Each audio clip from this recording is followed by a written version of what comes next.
Hi, let's discuss register and address descriptor. In previous lecture, I discussed some example of machine instruction.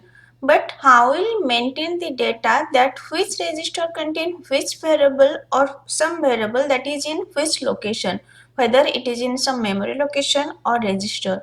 That will be by register and address descriptor. So in order to make decision, we require a data structure that tells us what program variable currently have their value in register and which register or registers if so.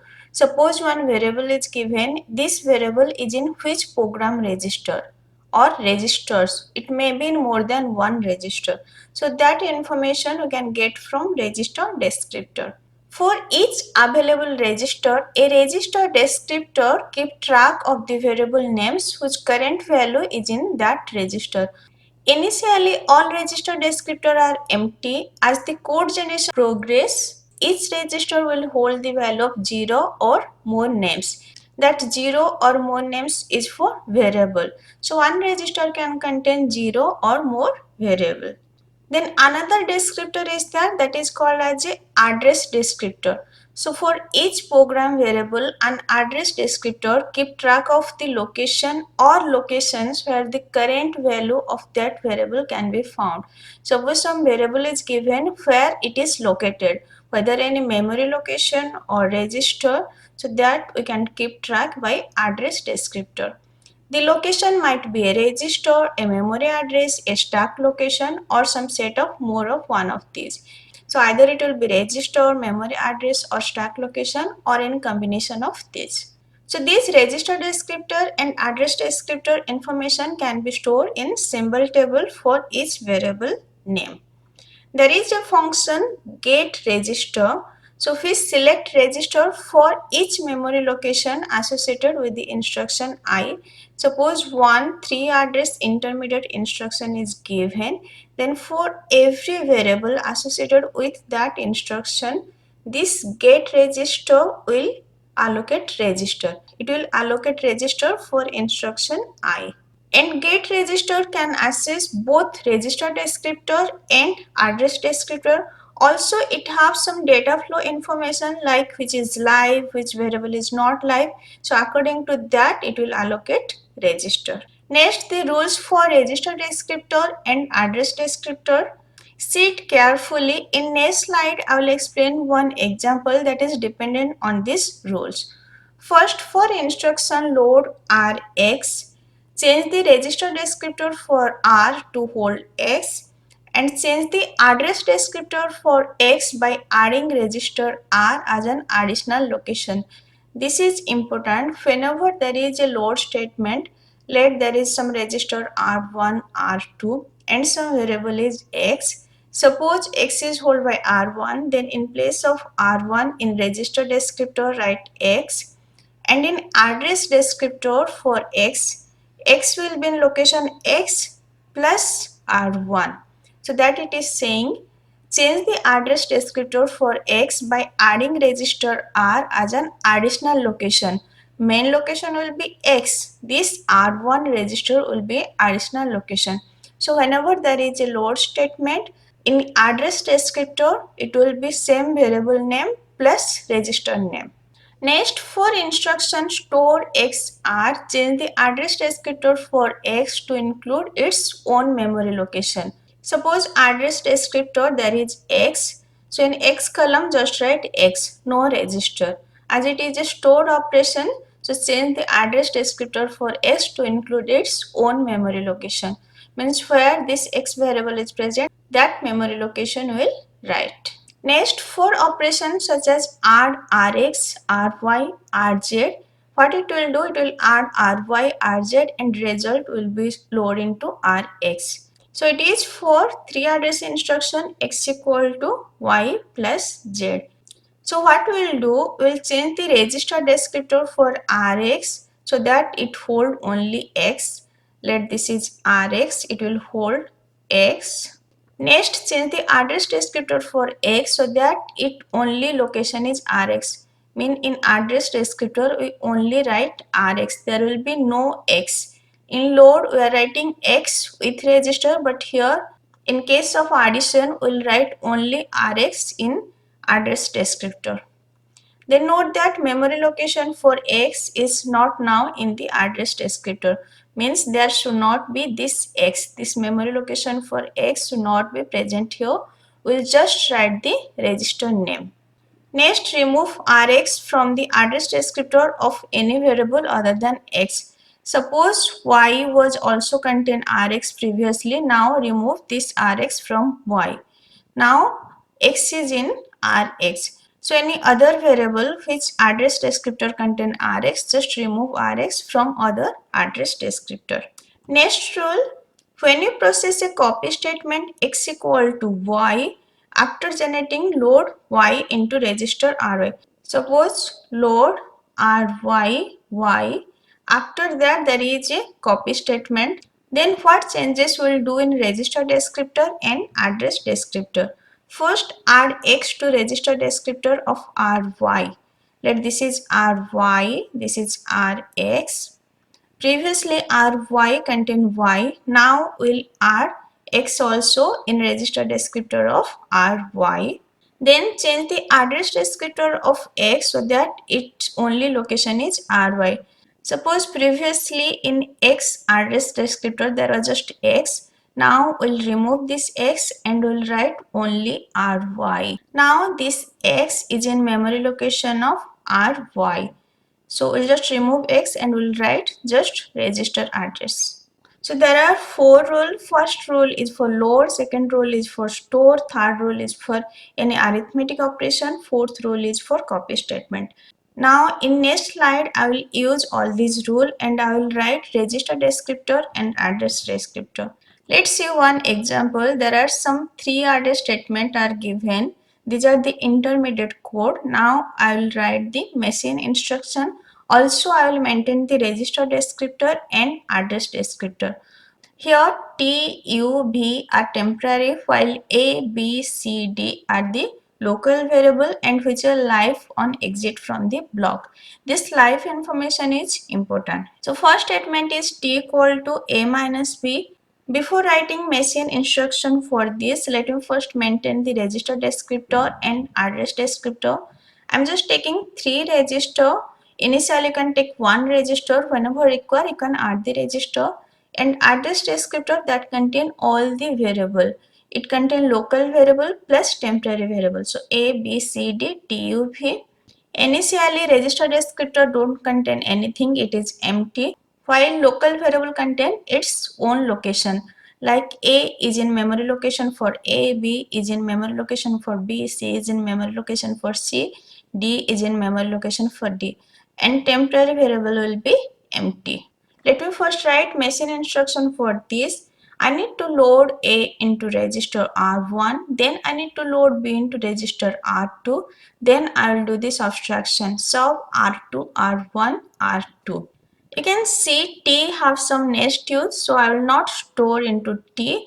I will consider R2 for T. So load R1A. In R1 column we'll write A. Then in R2 column we'll write B. Then A minus B, that will be stored in T. So here also in R2 we'll write T. We'll delete B and we'll write T. After execution of this instruction, now R2 contain T. Also in A add R1 and in T write R2. So after this machine instruction, now register descriptor R1 contain A, R2 contain T. While A contain A, R1, we add R1 with A, then T contain R2. Next we'll write machine instruction for this U equal to A minus C. A is already in register R1, so you need to load C into register. Let load C into register R3, then we'll do the subtraction. So sub R1, R1, R3. Why we are replacing R1 as A don't have any use. In next A have no use, so you can replace R1 content. Now R1 contain this result. So R1 will contain U and R3 will contain C. In U column, you can write R1 as a address descriptor and in C, you can write R3, and here you can remove this R1. So after this two machine instruction, R1 contain U, R2 contain T, R3 contain C. What changes I am doing, that I am writing in red color. Then A contains just A, before it was containing R1, and C contains C, R3, U contain R1. Next we will do for third statement, B equal to T plus U. T and U are already in register. So we'll do the addition, R, R3, R2, R1. Now R3 will contain B. Here in B column you can write R3. So after this machine instruction, now R3 register descriptor contain B, while B address descriptor contain R3. Next we will do fourth statement, A equal to D. D is not in register. R1 contain U, R2 contain T, R3 contain V. D is not in register. So first we need to load D into some register. In A statement we are using V and U. So we can free this register 2. Now write load R2 D. So this R2 will contain D. We can remove T from register R2. And in D we can write R2, and wherever R2 we can delete. And here A equal to D means whatever the D content, that will be also in A. So here in R2 you write both AD. Whenever we are writing both AD for register R2, means register R2 contain D as well as A. And in address descriptor of A we'll write R2. In address descriptor of D we'll write D with R2, and wherever R2 is present we'll delete. Here R2 was present, we'll delete now. Next last statement, D equal to V plus U. V and U both are in register, we'll use that.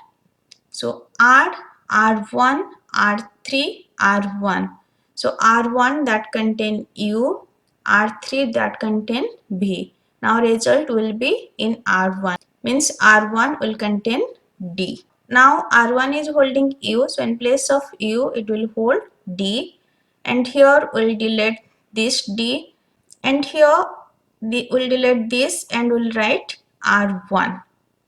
So now R1 register descriptor contain only D, R2 register descriptor contain only A as you remove D, and D address descriptor contain R1, and we are removing R1 from U. So this was the last statement. After this we will exit. So whatever result, that we should store into variable A and D. Now D is in R1, A is in R2. So store R1 content into D while R2 content into A. So store A R2 and store D R1. Now after store, address descriptor of A will contain A R2. Address descriptor of D will contain D R1. If in an exam you don't have time, you can just maintain a register descriptor. You don't need to maintain address descriptor. Let's take three register like this, R1, R2, R3. Initially R1 contain A, R2 contain B, and after this statement R2 contain T. Here R3 contains C. Next after this statement R1 will contain U. Then after this statement R3 will contain B. So you can maintain register descriptor like this. You don't need to maintain address descriptor if you don't have time. Just write the register, and which register is contained which variable you just maintain. You can easily write the machine instruction. Next, design of the function get register. Let x equal to y plus z. First, we must pick a register for y and a register for z.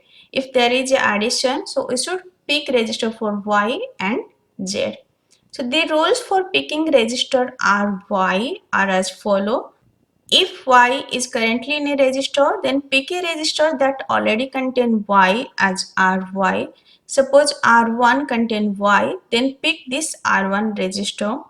Then second, if Y is not in register but there are empty register, then pick one such register as RY. Then third, if y is not in register and there is no empty register, then what we should do? We should make free of one register for containing ry. Then how will make free of one register? Let R be a candidate register and suppose V is one of the variable. Let there are three registers R1, R2, R3 and R2 contain V. This R2 is our candidate register, means we are targeting R2 for variable Y and it contain V. Then how will free it? There are also some different possibility. First possibility, if the address descriptor for V says V is somewhere beside R, then we are okay. If V is somewhere beside R, then we can free it and we can use the register. Then second possibility, if V is X, means V equal to X and X don't have any further use, then we can free it. Then third possibility, if V don't have any use later, means V is not live, V don't have any next use, or even if V is live on exit from the block, then V is recomputing within the block. Means V is redefined within the block, then we are okay. Means either V should be dead or if V is live, V should be recomputing within the block, then we are okay. We can free this V and we can use that register. Next, if we are not okay by any one of the first three cases, suppose we are not under any of the three cases, then we need to generate a store instruction stbr. So whatever content of register that will store into memory location B and place a copy of V in its own memory location. Means before doing free of that register, first we should store whatever the register content into memory location B, then we can free that register and used for Y. And this process is known as spill. This operation is called as a spill.